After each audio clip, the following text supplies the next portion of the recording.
Sin Café como excusa, hoy nos hemos metido en la historia del teatro y por ende en la historia de España. Entre Irenes y Julias está toda la saga Gutiérrez Cava, una familia que ha vivido por y para el teatro. Bienvenido a Telón y Cuenta Nueva, Emilio Gutiérrez Cava. Pues bien hallados, gracias. Bueno, muchísimas gracias por atendernos, por estar con nosotros para hablar de su libro.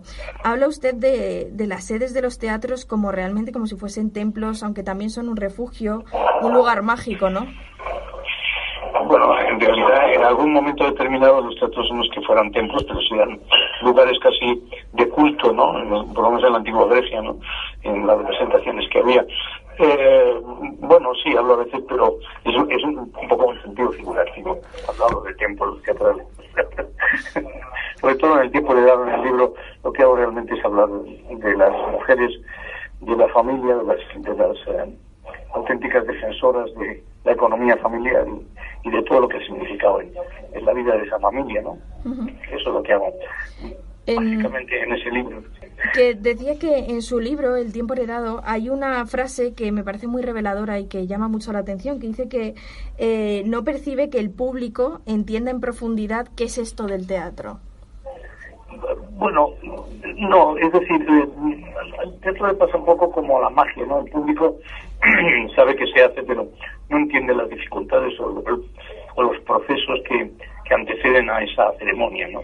Es decir, el desconocimiento de que tenemos que memorizar, de que tenemos que ensayar unas cuantas horas, como les pasa a los músicos también, aunque no es la misma intensidad. Todo ese tipo de relación, digamos que no lo tiene muy claro el público en general. Bueno, por lo menos un gran sector del público. Hay otro que sí seguramente lo tiene claro, pero en general no lo tiene muy claro. Y eso es lo que yo trato de explicar, ¿no? Uh-huh. Que claro, entrar en esa dinámica de trabajo nuestra es difícil de entender, y yo lo comprendo. Sí, no hay un afán de crítica, sino simplemente un afán de reseñar algo que creo que es así. ¿Y cómo podemos hacer que el público comprenda más qué ocurre entre cajas, ¿no? ¿Cuál es el proceso que lleva? Hay que sentirlo un poco en ese aspecto, hay que sentirlo un poco cuando se vive entre cajas, como vivimos nosotros, cuando se vive entre ideas de los demás y uno convierte las palabras escritas en palabras habladas que otro autor ha puesto sobre un papel, ¿no? Eso es difícil realmente entender, y yo no sé si por otra parte el público tiene por qué entenderlo o tiene por qué valorarlo. Hombre, a mí me gustaría que lo valoraran más, por lo menos en un país como España, ¿no? Hay otros países como Inglaterra, como Alemania o como incluso la propia Francia, que yo creo que sí lo valoraban la sociedad. La sociedad española, parte de la sociedad española, considera que lo nuestro es un poco pues un artículo de lujo. Yo creo que no es lo único que Europa puede en estos momentos ofrecer a los demás países del mundo, ¿no? De su pequeña cultura, que también o su gran cultura, que en alguna medida no solo afecta a los monumentos, a los pintores, a los músicos, sino también al teatro, al cine. Es Europa donde únicamente puede ofrecer eso no como regalo, sino como contrapartida a otras cosas, como materias primas que en este momento no tiene. En el libro realmente se trata de poner en valor efectivamente la importancia del teatro, ¿no? Que aunque no para una parte de la sociedad es así, pero el teatro forma una parte muy importante de la estructura de un país y de su cultura. Bueno, en el libro lo que sí está, eso es reflejado, pero no es el tema central del libro, quiero decir. Lo que yo trato de exponer en el libro, que lo que se puede conseguir en parte, insisto, es el gran papel que han jugado las mujeres en mi familia y en las dificultades que hemos tenido como familia de cómicos en abrirnos paso a través del teatro, ¿no? A través de la sociedad. Y eso es lo que yo explico en el libro, más que una historia del teatro que se ha explicado varias veces, más desde el ángulo literario, desde el ángulo social, pero lo que explico realmente es la importancia que han tenido esas mujeres en la vida de mi familia. Sí, efectivamente es un árbol genealógico de los Gutiérrez Cava que, bueno, las mujeres realmente, sobre todo su abuela, por ejemplo, tenía mucho mérito que consiguiese dedicarse al teatro, que ya supongo que era difícil porque estaría mal visto, y más siendo mujer que estaba ahí la primera, ¿no? Y defendiendo su papel. Bueno, sí, mi abuela en ese sentido fue no una pionera, porque todas las actrices que habían actuado antes en el siglo XIX son un poco pioneras, eso, ¿no? Pero Lo cierto es que tanto a ella como a mi tía, como a mi madre, como a mis hermanas, les costó realmente mucho abrirse paso en este mundo del teatro y sobre todo conservar una honestidad y una coherencia que son difíciles de encontrar. Y eso es lo que más admiro en ellas, ¿no? Ellas trabajaban porque tenían que vivir, tenían que ganar un dinero que llevar a casa, y ese dinero era primordial, y eso es lo que yo reflejo en el libro, y todas las vicisitudes un poco de esa familia a través, o de mi familia, a través de esos años de 1870 hasta la actualidad, ¿no? Hasta el año 2019. Sí, es verdad que es curioso cómo su bisabuelo, quien empezó la saga, Pascual Escors, decía que se metió a actuar realmente por una cuestión de necesidad económica, ¿no? Entró en el teatro, en la comedia, cosa que parece que es exactamente lo contrario a hoy, ¿no? Quien quiere dedicarse al teatro lo hace por una verdadera vocación. A ver, una cosa es el teatro, y hoy en día las gentes que hacen el teatro, yo no dudo que lo hacen con verdadero amor a lo que hacen, y otra también habría que ver hoy en día los que se dedican a la televisión, en muchos casos, y los que se dedican a la televisión, si lo hacen porque les encanta actuar, y bueno, les encanta, para ellos es algo primordial en su vida, pues sencillamente también es por ser muy conocidos, muy famosos y por ganar dinero. Eso habría que verlo también un poco, caso a caso, entonces es un poco complicado, ¿no? En ese sentido, pero sí que es cierto que tanto toda la generación de la familia de mujeres entraban en el teatro pues realmente a ganarse el pan, el sustento para ellas y para los demás, que luego tenían una virtud enorme porque eran virtuosas en el escenario, valga la redundancia. Eso era otro aspecto, pero la base primordial era que había que ganar dinero para afuera. También es curioso cómo en un momento del libro dice que puso en pie una producción con su hermana y que les parecía que 2 meses en cartel era muy poco, algo que ahora parece mucho tiempo. Pues sí, todo, como se ve, todo es relativo, ¿no?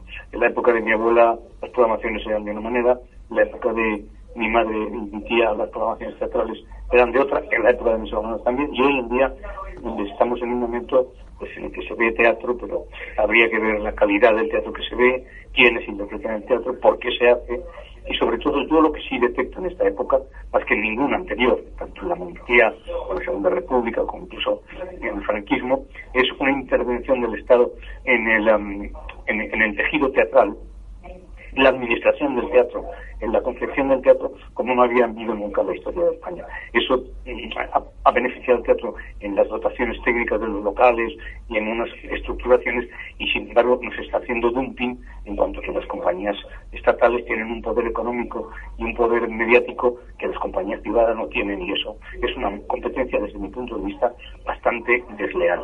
Uh-huh. Bueno, en algún momento del libro, que es un momento muy hilarante, plantea el por qué se ha dedicado a este oficio y no a cualquier otra cosa, demostrando que una vez cogió e hizo, entre comillas, una espantada diciendo yo de aquí no me puedo quedar, ¿no? Sí, es curioso que llame la atención mucho eso. Yo creo que todos hemos tenido un instante, los deportistas, los toreros, todos tienen un instante, los corredores de automovilísticos o los motoristas, un intento de huir de la profesión en la que hacen, porque les entra pánico, ¿no? De aquella aquella noche, no sé qué, cené, que me entró pánico y me lancé a la carretera. Sorprendentemente eso ni siquiera mi hermana Julia lo sabía. Cuando lo ha leído en el libro, pues se ha quedado un tanto perpleja ante la posibilidad de que al día siguiente yo no estuviera en el escenario con ella y con mi cuñado Manolo Collado. Bueno, son 6 generaciones dedicándose al teatro en su familia, en el caso de sus hermanas, de su madre, incluso en su mismo caso. ¿Cree que la vocación casi nacía con uno al vivir en ese ambiente? No, yo en el libro reflejo que la única persona, y yo creo las únicas personas que tuvieron verdadera vocación teatral fueron mi abuela Irene y mi hermana Irene. O sea, el resto bueno, yo también la tengo, pero hemos llegado al teatro de otra manera, ¿no? Pero ellas dos, tanto mi abuela Irene Alba como mi hermana Irene Gutiérrez Cava, las dos pues fueron 2 personas que tenían auténticamente el teatro en las venas, como le pasa a mi sobrina nieta Irene Escolar, ¿no? Eso sí lo reflejo en el libro porque es digno de tenerlo en cuenta, ¿no? Que realmente ellas son las auténticas vocacionales de la familia. Pero los demás, tanto mi tía como mi Julia como mi madre, Irene, pues bueno, fueron un poco arrastradas por su madre, es decir, por mi abuela Irene Alba, que era una persona pues muy fuerte de carácter, ¿no? De todo eso en el tiempo de edad se cuenta pues con bastante precisión. Me ha llevado muchos años reunir la documentación absolutamente fidedigna que se refleja en ese libro. Sí, eso iba a decir, que supongo que escribir este libro le ha llevado muchísimas horas de documentarse, de buscar, de encontrar. Carmen Martín Gaite siempre decía que nunca había sido tan feliz como en la hemeroteca. ¿Le ha pasado algo a usted similar? Yo comparto la idea de mi mirada, y desgraciadamente no entre nosotros en este momento ya Carmen Martín Gaite, ¿no? Porque sí, las hemerotecas y los archivos son unos lugares silenciosos donde uno descubre noticias emocionantes del pasado, ¿no? Y ahí he descubierto yo de pronto fechas y datos que para mí eran absolutamente conmovedores, no solo de mi familia, sino de la historia del teatro en general, incluso de otras historias cercanas al teatro que surgían de golpe en esa búsqueda de datos de la familia. Como autor en El tiempo heredado se percibe su verdadera pasión y su verdadero amor por la historia, ¿no? Es un libro en el que eso se nota, trasciende.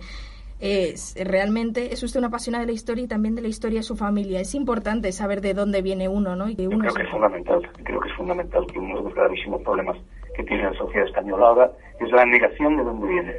Nosotros venimos, yo nací en el franquismo y naturalmente pues no puedo negar que lo viví y que estuve viviendo en él y con él, ¿no?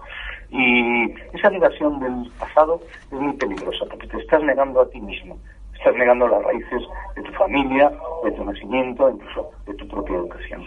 Y yo creo que eso es un defecto que la sociedad española debería corregir inmediatamente y me temo yo que no vaya por ese camino. Cierto es. Al leer su libro también uno se puede dar cuenta de la cantidad de citas que hay que supongo que reflejan su verdadero amor a la literatura. La literatura realmente es vida, ¿verdad? Bueno, la literatura es un enorme consuelo, igual que la música. Hay una frase de Pau Casals que dice que sin música la vida es un exilio. Yo también agregaría que sin las bellas artes, sin la parte creativa del hombre, del ser humano en general, la vida también sería un exilio. Bueno, ¿cuál cree que al analizar, al echar la mirada atrás en estas 6 generaciones, cuál cree que es el denominador común de todas las mujeres de su familia? Pues, ya lo he dicho, el denominador común es un poco la búsqueda primero del pan de cada día y luego en algunos casos concretos que también señalo en el libro, pues la verdadera vocación que tenían tanto mi abuela como mi hermana Irene. Es decir, que eso y mi sobrina nieta, eso está ahí en el libro plasmado, es decir, que se cuenta perfectamente el por qué tenían una vocación o no la tenían. Sencillamente se veían un poco arrastradas, a pesar de que luego eran excelentísimas actrices. Ahí está el caso de mi tía Julia Cabalba o de mi madre Irene Cabalba, eran excelentísimas actrices, pero no tenían una vocación profunda, sino sencillamente lo que tenían era la necesidad de llevar a su casa dinero, ni más ni menos. Señalo siempre, al leer el libro, una frase que dice que para vivir hay que vestirse con cierta responsabilidad. Supongo que esto es todo un lema de vida, ¿no? A ustedes les define la coherencia y la profesionalidad con la que siempre se han guiado. Bueno, sí, esa coherencia y esa profesionalidad, esa falta de intentos incluso de publicitarse en alguna medida, es bueno por una parte, pero por otra, naturalmente, es un hándicap, ¿no? Es decir, la falta de promoción pública de casi toda mi familia nos ha llevado, sobre todo pues de mi madre y de mi tía, pues llevó, incluso de mis hermanas, pues llevó a que en algunos aspectos pues la familia fuera muy desconocida, ¿no? Hay actrices y actores que se promocionan muy bien, y en mi familia pues no lo hemos hecho, no nos hemos promocionado en la medida social en que otros muchos se promueven a través de las redes sociales, a través de la prensa, a través de las cosas, pues no lo hemos sabido hacerlo o no hemos podido hacerlo. También es curioso que lo mencione usted, las formas de promoción han cambiado mucho, ¿no? Recordamos que hace unos años el teatro podía ocupar las primeras páginas de un periódico y hoy en día sí, si es que existen, están en un suplemento.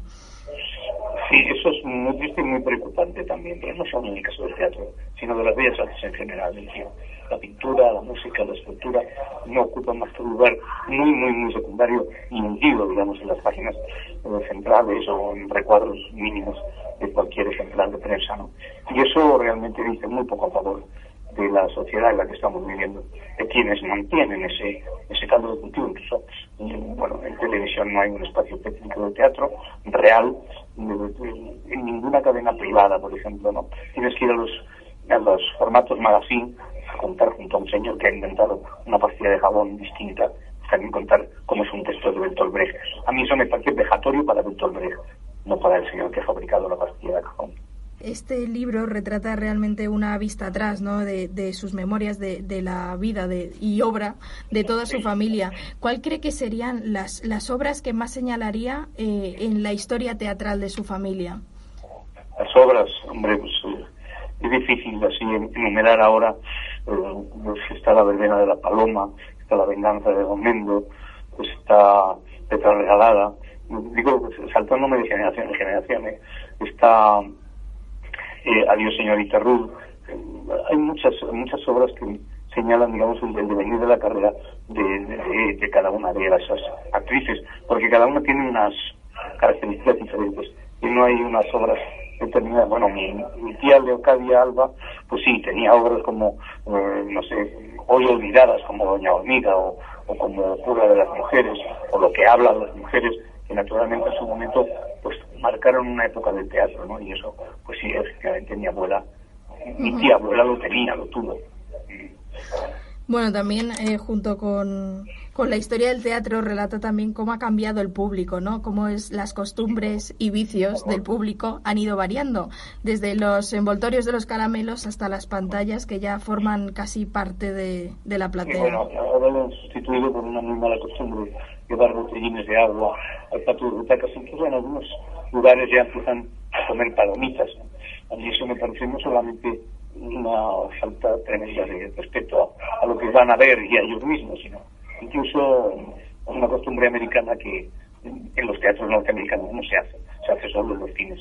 Y bueno, efectivamente antes eran los papeles de los caramelos, han sido los móviles, ahora las pantallas de primero sonido de los móviles y ahora las pantallas, aunque siguen sonando móviles. Y bueno, todo eso pues son cosas que se comentan un poco, pero que es inevitable, no podemos hacer nada para que las gentes se comprometan, digamos, a que si se sientan en un patio de butacas, pues a ver una función de teatro y no están mirando la pantalla de un ordenador o de un teléfono. Curiosamente, a pesar de ello, seguimos llamando al público como respetable. Bueno, eso es un término que sí, que se utiliza porque debemos respetarlo. Otra cosa es que él se respete a sí mismo y que nos respete a nosotros. Pero nosotros desde el escenario no tenemos por qué hacerle que coman palomitas o que beban Coca-Cola. Lo único que tenemos es que advertirles que, hombre, que es bastante molesto eso, y sobre todo que provoca distracción a quienes están haciendo la pieza en el escenario. Nosotros no somos hologramas, somos seres humanos que percibimos los ruidos, que percibimos los olores y los sabores, no los sabores, pero sí los olores de lo que la gente a nuestro alrededor está haciendo. Y el público, que es un elemento fundamental en el teatro, si se dedica a comer palomitas o a atender a un móvil, pues no está atendiendo a lo que nosotros hacemos, y eso es una cosa realmente preocupante. Tal vez al público en cierta forma habría que enseñarle a apreciar el arte, ¿no? Es una cuestión de educación. El público no hay que enseñarle el arte, el público lo que tiene es que utilizar el sentido común y de pronto decir, bueno, pues no se puede hacer esto en este momento, como yo tampoco me dedico a comer huevos fritos en la cama, ¿no? Así que eso es un poco educación pública.